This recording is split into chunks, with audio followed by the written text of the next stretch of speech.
Welcome to Never Rewrite. I'm Isaac Askew. And I'm Jeffrey Sherman. And today we're going to talk about investing in yourself beyond education. The genesis of this episode, we were talking about Isaac and I recently attended a conference together, which is a Mhm. great way to see your friends who live far away from you. Also, you might learn something. True. So traditional learning is you get taught at school, and then you could take a course on something, and lots of people are there selling you courses online, or you could read a book. But what if what you want to learn or the things you need to learn aren't in a book, or that's not how you enjoy learning? So what can you do to improve yourself or invest in yourself? Really, it's not about improving yourself. I don't like that term. Investing in yourself. Yeah. Yeah, I'd been thinking about this too, because back in like our first few episodes, we had discussed the difference between learning in an academic setting and then using that knowledge for programming, and then going out in the real world and then realizing, oh, I never had a class on like how to refactor someone's old code or clean up an old database or something like that, because that's what you really You run rewrite it from into. scratch, right? That's what you do. Yes, antithetical to everything we've said. Well, But that's you coming might. out of school. You might think that that was a valid. True. It's Yeah. like, oh, I've learned in school how to do this, and this is terrible. They didn't go to school, and they don't know what they're doing. So Well, I'm yeah. just going to All the rewrite it. courses, right? All the courses they give you are basically like a homework assignment, and maybe they've changed things since I've been in school.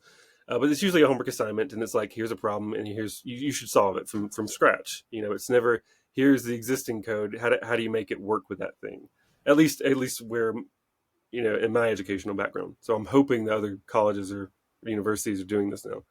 But either way, so it got me thinking about examples. I was saying, like, when I went into the real world, to my first startup, to the next startup, and the next one, I learned so much more just being like on the ground, learning from people, hearing from customers, like understanding pain points, understanding a lot of the why. So we're taught to program in school, but not like why. Like, who are we programming for? Mm, Like in school, it's just like, oh, Programming do for the to teacher. pass for the teacher. I'm trying to pass this course, and so you actually kind of change your behaviors to make it look as good as what you think the teacher would care about, Which you right? should. Which you should. Um, I guess they're almost the customer in that But way, the teacher is the customer, right? and Yeah, the, a different way of saying it is when you're in school and you get the assignment from the person who's in charge of you, which is the teacher, hmm, then the assignment is correct. Like the right. teacher tells you to do something, and if you do it, then you will succeed.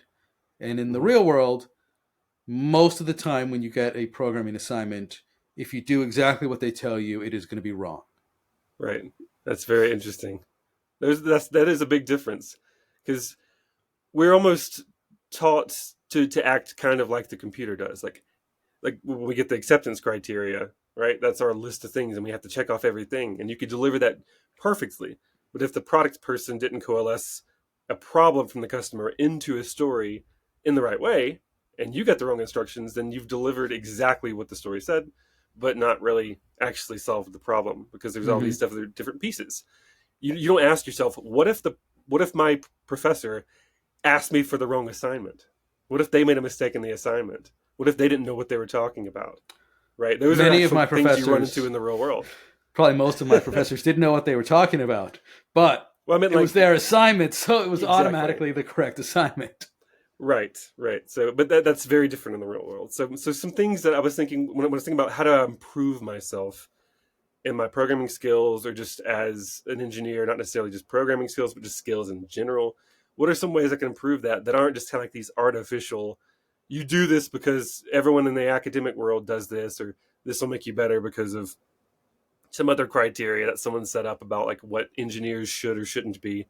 I was thinking, what are some practical things that I've done that actually have helped me learn some things? Lay it on me. Um, yeah, so the first one, and I think the biggest one, is making friends.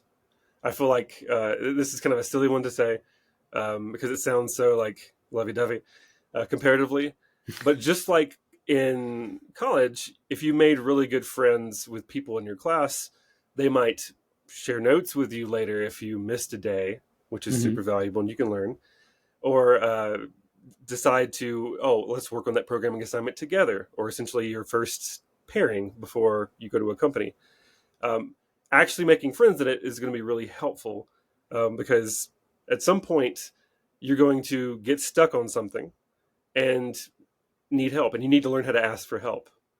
A lot of people don't learn how to ask for help. There's this, there's this myth in industry that these rock star developers that can do everything by themselves, work in isolation, and deliver the perfect thing. And that's just not useful. It's not actually a real thing, because even if somebody were to do that, they'll probably miss all the problem points, ignore the customer pain points, that kind And of it's thing. not how the rock stars actually work. Like we, What? Tell me more about that comment.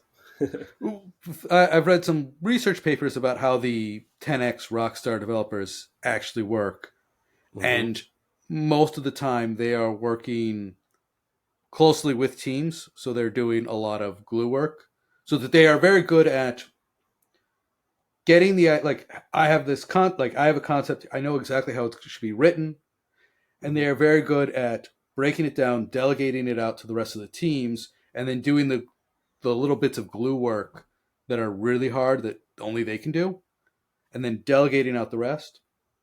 Or or what they do is they remain extremely tightly focused. So they don't build the whole thing.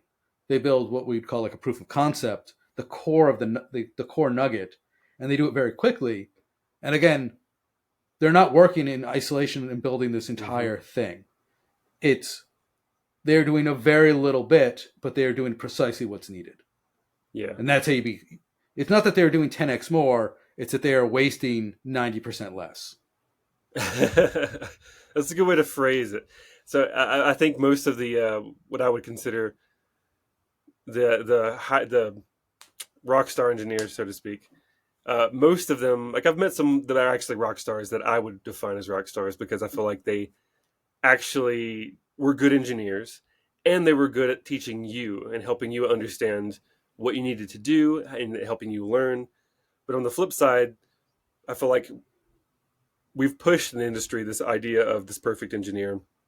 It has to be good at everything, and it kind of synergizes in a very dark, evil way with other people with large egos who take that and go, "I am the best there is. I'm just going to build this entire microservice by myself. Just no code review. It doesn't need code review. I'm the greatest." I've met a lot of people more like that that end up winning those interviews and getting hired at the company because they're really, really good at programming, but they're really bad at working on a team. Yeah, I'd argue they're not actually good at programming, but Ah, that's yeah, me too. I think you have to make friends. I think you have to, like, if you delegate something to somebody and they hate you because you have zero interpersonal skills, I don't know how effective that delegation will be. um, I'm just thinking so, about the biggest rock stars that I know and have worked with in my career, mhm. and all of them, I don't know if they all had good interpersonal skills, but they were all friendly. They didn't rage at people. They may or may not have thought that they had the best code, but they were always happy to talk about it. Yes, that's true. And they all knew that they couldn't go it alone. I would disagree. In my No, no, experience, that I'm last talking part. my experience. Oh, And I see. so I see. I'm talking about the people who are really great because Yeah. I've worked with some people who created very profitable products Hmm. despite themselves. Like they were okay programmers, but they had the ego Yeah. and they couldn't explain it. And they were able to create a product that was very successful up to a point, and then it stalled out. You Mm. could create $1 million product by yourself. It gets harder all the time, but like in the early days of app development, you could create $1 million app and make Yeah. millions of dollars by yourself. Those days are gone. Same thing with computer games in the early '90s. You could do it by yourself. Those days are gone. And so Mostly. occasionally it happens. Like it's Somebody out there is going to be the next Tiger Woods, but it's not going to be you. It's not going to be me. Dear listener. Dear listener. Well, I'll say it a different way. We were talking about basketball before the episode started. There's a lot more professional basketball players than there are professional golfers. There's a lot more room on team sports than there are at single person sports. Makes sense. So, back to the first point. Yes. Making friends. So, there's been plenty of times where I have been stuck on something like you probably have done like a tutorial on the internet before, like a software engineering tutorial, and it's old, and you run into a couple things, and it's an unfamiliar language, and you're like, I can't. It's bugging me about some missing Python dependency, or this Docker file is not working out of the box, and there's something goofy here, and I'm not familiar with Docker, that kind of thing. And then you spend a long time on Stack Overflow or Googling around trying to figure out that one thing that will help you progress to the next step in the tutorial. You can spend a lot of time on that. And when I started learning how to ask for help and had a larger friend group of people who work on these things, I would go, I have a really good Python expert friend. If I could just send them a text, can I bug you for like 5 minutes? I think it's something really stupid and simple that's going to unblock me from this thing I'm trying to teach myself. Mm-hmm. And they're generally going, I can hop on. Same thing with the Docker file config. Got a Docker friend who loves Docker. So same God thing. Bless him. He's great. Either way. So, and I have spent many hours doing something and getting really frustrated trying to do it myself. But then like actually taking a step back and going, I could really benefit from just asking for help for a second in a targeted way where it's not like I'm asking on Stack Overflow and getting downvoted because that answers the question's already been asked somewhere, that kind of thing. Just ask a friend. So growing that friend network is super valuable. Making friends at your first company, very valuable because you can pair with those people. You can ask them for advice. They can come back and ask you for advice. If you make friends with somebody who's exceptional, even better because you can learn from them every day by just asking to pair with them. So the first one is the simplest / hardest one, is just go out of your way whenever you start at a company somewhere, or if you're already at a company and you're trying to grow your own career, just look around. Find some people that are interesting or fun, that they have learned some stuff that you don't know yet. Or even if you just want to, if there's like 3 other engineers at the company, at least just meet the other engineers. Oh, yeah, especially at small companies where you could actually know everyone by name. Yeah. If there's 20 or developers or fewer, you should definitely make the effort to introduce yourself or at least learn all their names. I have one. Go ahead. So this doesn't always apply, but if your company is interviewing, volunteer to be on interviews. This is more about investing in yourself than it's growing, and it's investing in yourself, and it's being useful while doing it. It is extremely illuminating when you talk to an engineer, a good one, when you stumble into an interview with a rockstar engineer who can explain what they've done, they can generalize it, they can synthesize it, they can explain it to you at your level. It's breathtaking. And when you go into an interview and you talk to, there's the joke that some engineers have 10 years experience and some engineers have 1 year experience 10 times. Oof. When you go walk into an interview and you talk to somebody who's got 10 years of 1 year experience, you can tell. And one, it'll help you work with empathy because those are brutal interviews. 2, you can see how they can't talk about what they've done. And that's a sign. You can run this through in your head. Like, can you explain what they've done? And if if they can't explain it, can you work with them to tease it out of them? Can you figure out what they have done from that? And these are hard skills, and these are useful skills. And if your company is interviewing, that's a great way. Like, it's a great way to do it. It's a great way to have a conversation, a forced conversation, with a developer you don't know about what they've done, and that you can try to understand. Yeah. And if you can't understand, then you should vote against them for being hired. And if you do understand and you're like, oh my God, this person's amazing. Well, then, hey, you just met a rock star. Future person to work with. Yes. That's a good one. Yeah. The flip side of that is less. It's not a. I'm going to say, don't do this. People do it, and it gets a lot of recommendations online. I'm going to say, don't be as mercenary as I'm going to explain it. Okay. But the flip side is, if you want to get better at it and you're bad at it, right? You've talked to somebody and they came off as somebody with 1 year experience 10 times and they can't explain anything, and you don't know how good you are. Go sit down for an interview. Go take an interview at some company that you have no intention of taking, and work on your interview skills. And that's cruddy because interviewing people is expensive, and so taking an interview that you absolutely have no intention of going for, you're not interested, you're wasting a lot of their money, and that's kind of shitty. So I wouldn't recommend it. But if you're in the run-up, like if you have decided that you are going to get a new job, I do advocate getting some warm-up interviews at companies you don't think you want to work for, but you're not like, oh, absolutely hell no. Take some interview, because I know every time I have switched jobs and I interviewed, which hopefully those days are behind me, I blew the first interview. Yeah. The guy was rusty and I did a bad job and I just blew it.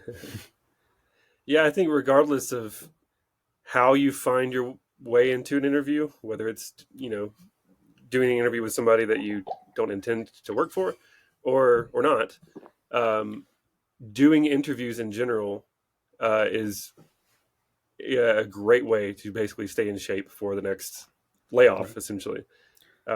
Practicing on that, like for me, I really enjoy like practicing those interviewing skills. And you can also see what kind of hiring practices like those companies have, because some still do like the FizzBuzz stuff, or some ask you really interesting academic questions that have nothing to do with their day to day, and some actually will ask you questions that are really illuminating to like the stuff they're actually working on. They'll actually ask you pointed questions that seem reasonable to their work, and that can kind of help guide what kind of not just your interview and kind of help you understand like what they're looking for, but also understand what you're going to be working on or what kind of company they are to be asking you those questions. Because some companies who do like these canned questions and look for a canned response answers from like LeetCode or some random how to ace the programming interview books. What kind of company are they actually going to be if they hire you? If that gets you through, right? Right. But if they ask you questions like, hey, here's an abstract concept of you got a slow web page. How do you speed it up? Go. And you go, oh, and they can kind of like dig and tease out of your experience of like ways you've sped things up before. They can really get a good abstract feeling, and then you can kind of like go back and go, they ask more questions that are very seem relevant. Maybe they do more interesting things at that company. I know early on in my career, and I would interview, and I would go to these interviews, and I worked for a very successful but very idiosyncratic company, and so I learned to do it their way, which happened to be best practices, but they didn't explain it to me in those terms. So it's just like, well, this is what we did. And I could explain what we did, but I didn't know the words for it. And so I would go to interviews and I would get absolutely destroyed. But I would take notes and I would write it down, and then I would go and look up all the stuff. And so after about 6 weeks, then I could talk to all the things. It's like, oh, well, of course we were doing a microservice architecture. I didn't know what a microservice was when I walked in the door 6 weeks ago, but I'd been writing microservices. That has gotten me many times.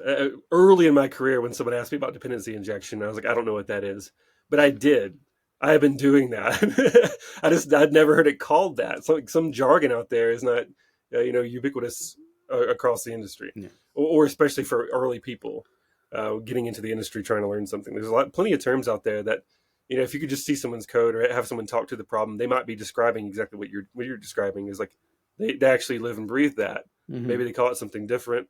Dependency injection is something that, I definitely should have known that term by that time, I think. But either way, I was still doing it. But The jargon is definitely a list of gotchas. Okay, so we have make friends, Hmm. do interviews, both sides of the table. Hmm. How about a third thing that our listeners can do? Let's live with a third thing, and then before we wrap, what's another thing that people can do that beyond formal education that can help invest in their career?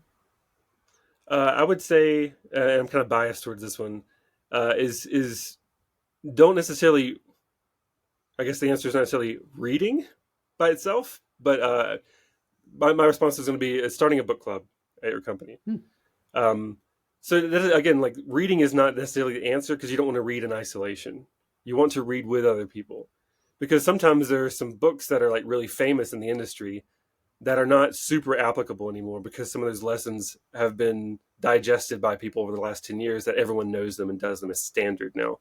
The Phoenix Project is one example of those books that I read recently where I was like, everyone does this. Why is this a revolutionary book? But I guess back in the day when it was published, Right, 10, it 15 was years ago. revolutionary, right? So you need to find books that are also like you're going to teach you new things from there. But also you can talk with other people on how to apply those things. So you're not just learning a chapter because it's a chapter and you're trying to get through the book, because otherwise you'll forget that chapter. If you have a book club and you read that chapter in front of everybody, then you go, oh, we're doing a really similar pattern in this thing over here, and that looks like that might lead to a painting ourselves into a corner situation. How about we, reflect on that whenever we make MRs against that code base? Or there's this chapter in Clean Code about commenting, and we tend to have trash comments. Let's go through and clean those up. Find ways you can read that chapter and apply it. And it's really useful too, because like if you have somebody, I like to. Recently, I've been kind of stuck as being the person leading it every chapter, but I like trying to cycle the chapters and have a different person lead each chapter. Because then some people will pick chapters that they really relate to. Like if it's one on unit testing, I love talking about unit testing, so I want that chapter. But if it's one about, I don't know, some other thing, someone else could pick that one, and we can just kind of like cycle it.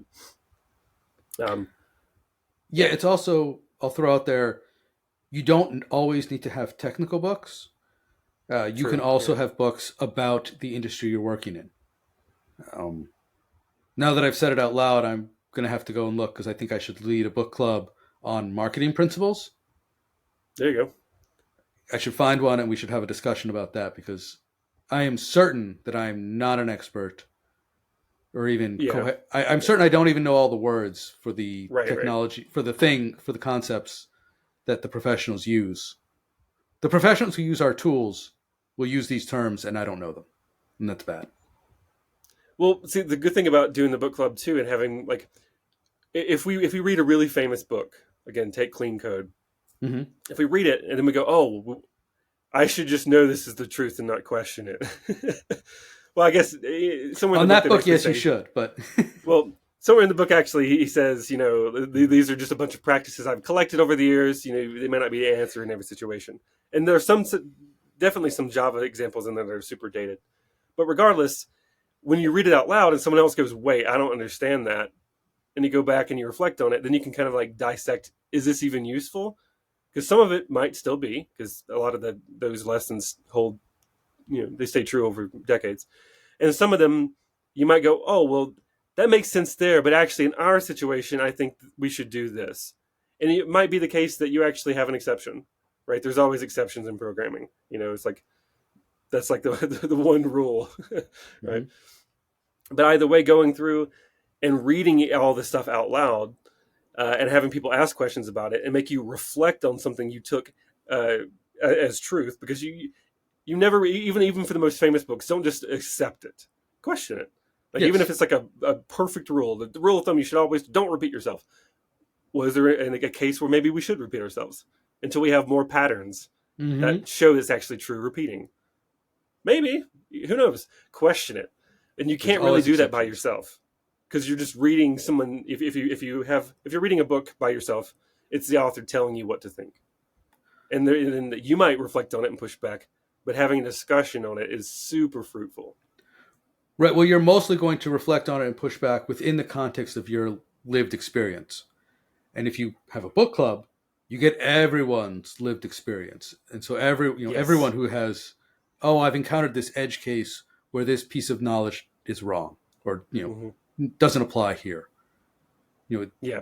having a book club means you surface all those. And so it becomes much, much more valuable. Yeah. And another reason the book club itself is valuable is that by myself, it's almost like going to the gym.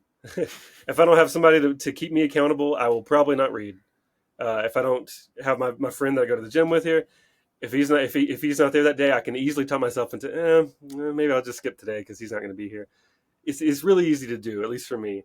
So knowing there's a book club and we have it biweekly at my current company, knowing it's going to be there, I'm like, I got to read the next chapter because I'm going to be presenting on it, you know. And sometimes we'll even do like live readings of the chapter if it's a short chapter. That way you can still get people there who weren't able to read yet, that kind of thing. But it kind of holds you accountable. You're going to learn it chapter by chapter, and you can keep it really simple and short. It keeps you learning. And again, if you keep it just by yourself reading, you're going to take the academic mindset and you're going to apply it that way. If you read it in front of other people, especially other people who have been engineers for 10 years, and they go, that's what the book says, but in my lived experience, every startup I've been at does it differently. That's also really valuable experience. It's like really good to like pull those experiences out of people and get people talking. Yeah, I mean, developing at established companies and developing at startups is wildly different because at Oh, for startups, sure. right, you have to worry about whether the company will be around if you take a long time. Like Yeah. there is definitely the clock is ticking. Even we could have a whole episode on Yeah. that. I feel like just the concept of like understanding you have to betray your academic learnings if your company signs off on the risk of doing something poorly, and that being okay if your customer's happy with it is like a Yeah. weird lesson to learn. Okay, so we've got three. We're leaving the listener with three things today. They're one, make friends at your company so that you can ask for help and just learn so much easier. Two, volunteer to do interviews. It's a great way to talk to other engineers. It's a great way to understand what other people are thinking and doing and to see if you understand what you're thinking and doing. And then three, start a book club. It's a great way to, one, learn about your skill and craft or your industry, but it's also a great way to learn about other people's lived experiences. Again, great way to make friends. And yeah, it's just a good all around.